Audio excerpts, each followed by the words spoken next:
What's up, guys? I'm BTC. The Symmetra rework is finally here. It's on the PTR. Let's go and check out all the new stuff.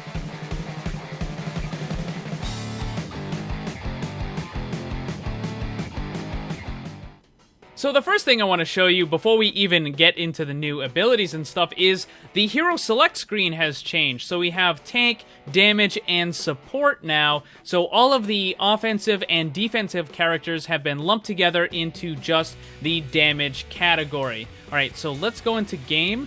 And the thing to know about this rework is it's probably the most extensive rework of any of the characters. Symmetra is going to be played entirely different from how she used to be played. And this is different from the other characters, like when D.Va got changed, when Hanzo got changed, you still played the character generally the same, they just had, some little changes here or there. Symmetra, not the case, totally different. So the first thing we're going to talk about is her primary attack.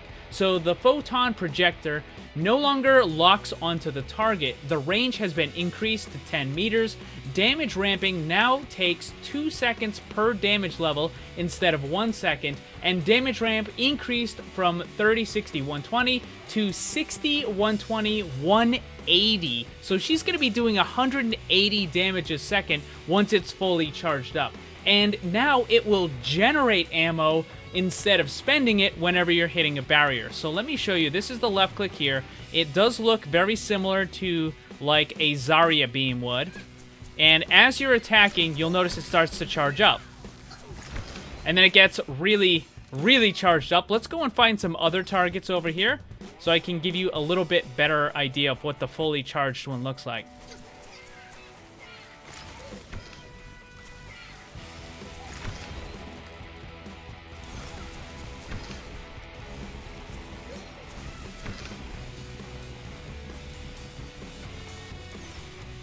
And then it starts to wind down once you're not hitting anything. It even has a pretty cool sound effect to it. Now, for the alternate fire, no longer pierces through targets, which means the orb will no longer just sail through the entire enemy team. Instead, it will now explode on contact. The projectile speed has increased, the charge-up speed has been increased, and the damage was changed to 60 on impact and 60 explosive. So, as you can see, that fires way, way faster than it used to. So you can still fire off the little ones if you want. You can actually, wow, that is actually really fast. And, of course, it explodes, so it does environmental, well, not environmental, but area damage. So let me launch it.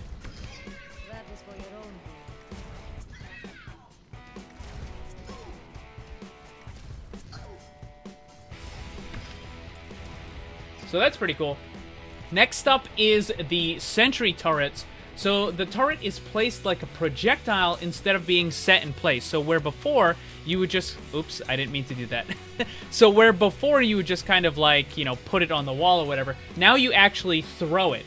So you hold a max of 3 down from 6, and you can deploy 3 down from 6. However, the damage has been increased, and the amount of slowing effect has also been increased. I want to show you something over here. So you look at this, and you can see that there's some like mini sentries like way off on the mountains, basically. There is no limit to these, so you can just throw it.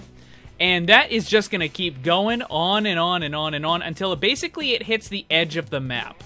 And at some point, it should connect. Or at least that one did. Yep, there it is, right there. So it just hit the mountain, like way, way out there. So that's kind of neat. You can just basically throw it at an enemy, and it will place it onto the wall right behind him, and it will start attacking them.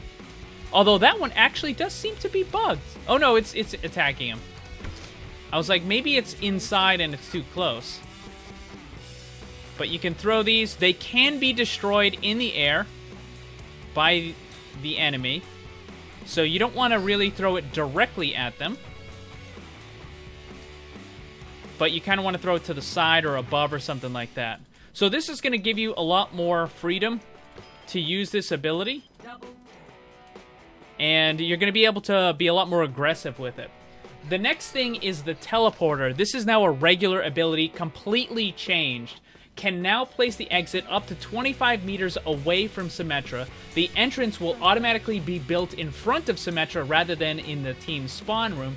It lasts for 10 seconds, the health is 300, and more things can teleport through it, like Junkrat's Riptire, for example. The entrance can be destroyed, and if either of the entrance or the exit gets destroyed, then the entire thing is removed. So this is how it works. So you can see here, I can place this wherever I want. It's kind of like placing May's wall almost.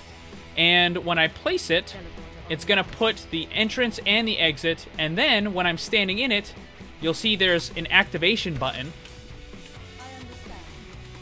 And I just tap that and I can teleport back and forth, back and forth. Now, there is a little bit of a cooldown to it. I think it's like about half a second or so. So you can't just rapidly go through back and forth, back and forth.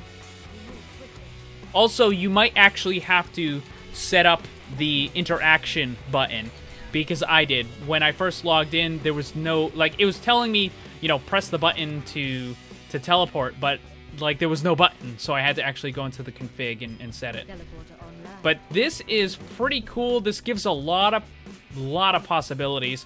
I mean, why bother going through a choke point when you can just avoid the choke point, right? Like, hold on, here we go. Let's see, I can put it up top here. I can put it up top there, right? Like, oh, it just got destroyed. Maybe I can't put it on the stairs. That's interesting. All right, let me see once it cools down here. Let me see if I can put it up there. Now, the interesting thing is the cooldown seems to start right as I activate the ability, and not when the teleporter gets destroyed. So when that gets destroyed, I can now place it right away. That's really cool. So, like, if it gets destroyed really quickly, like it did right just there, then yeah, you're not gonna have the uptime on it. Hold on, I gotta get rid of these. They keep attacking the things over there. So, like, I can place this over here, and now the cooldown starts. It's got 12 seconds. So that means there's really only 2 seconds of downtime. As long as it doesn't get destroyed, it's only 2 seconds of downtime. That is going to open up a tremendous amount of possibilities. So characters that normally have no mobility in order to get up onto the high grounds, like Orisa or Reinhardt. Imagine now, like, usually what they would do, for example, with Temple of Anubis on defense, one of the things that teams would do, it was they would use the Mei in order to build an ice wall to boost an Orisa up onto that high ground near the point. Well, now you don't need to do that. Now you can just use this, and you just teleport up there. That's awesome. All right, so the next thing is the ultimate, the Photon Barrier. Deploys a barrier that is big enough to span and cut through an entire map. Yes, you heard that right. Orientation can be changed by pressing the ultimate button again. Has 5,000 health. So this is what it looks like. It's kind of like what the Mei wall looks like again, except it's absolutely gigantic. And, you know, I can change it like this if I want to spin it. It's a little bit difficult for you guys to see, but... So what I'm going to do is I'm going to drop this right here. And now it's just going to cut through the entire thing. So those bots over there are not going to be able to do any damage. 5,000 health is a lot to get through. And as you can see, this lasts for a decent amount of time. I mean, it's not like, you know, forever, but that was a good amount of time for that to be up there. So the developer comments, I want to quickly read these. It says, the goal of these changes is to move Symmetra to her new damage role and make her more flexible and viable across more areas of the game than she was previously. Now Symmetra is no longer a support hero. She is expected to be able to dish out heavy damage, and these changes allow for her to do so. She should be more powerful and interesting in more team compositions and maps. And she should also be stronger on offense and defense. I would agree. I think that, first of all, If you're good at Zarya, then this beam is basically the same thing. And you are going to be able to crank out a ton of damage with that. Now, keep in mind, you have a lot of people that are using Reinhardt and Brigitte right now, and this beam does not use ammo against those barriers. It gains ammo against those barriers. So you're going to be able to just hold down that left click, and you are going to melt those barriers like they weren't even there. And then, of course, you have all these other awesome little utilities and stuff, and the ability to just, you know, slow down someone who's trying to get away and stuff like that. You can just throw this stuff out here. You got these massive, gigantic wall. That is just insane. And like I said, that goes the entire length of the map. Like, forever and ever and ever and ever. It goes in all directions. So you're not getting, like, you can walk through it, but you're not going to shoot through that. It's just not going to happen. So this is the first look at the Symmetra changes. What do you guys think? I think it's pretty cool. Let me know down below. Thanks for watching. Make sure to check out my Discord server. Follow me on Twitch and Twitter. The links for that stuff are down below. And remember, always blame the controller, because it's never your fault. Also, special thanks to all my Patreon supporters for helping to make this all possible. If you'd like to see what kind of cool rewards you can get for supporting the channel, check the links on screen and down below.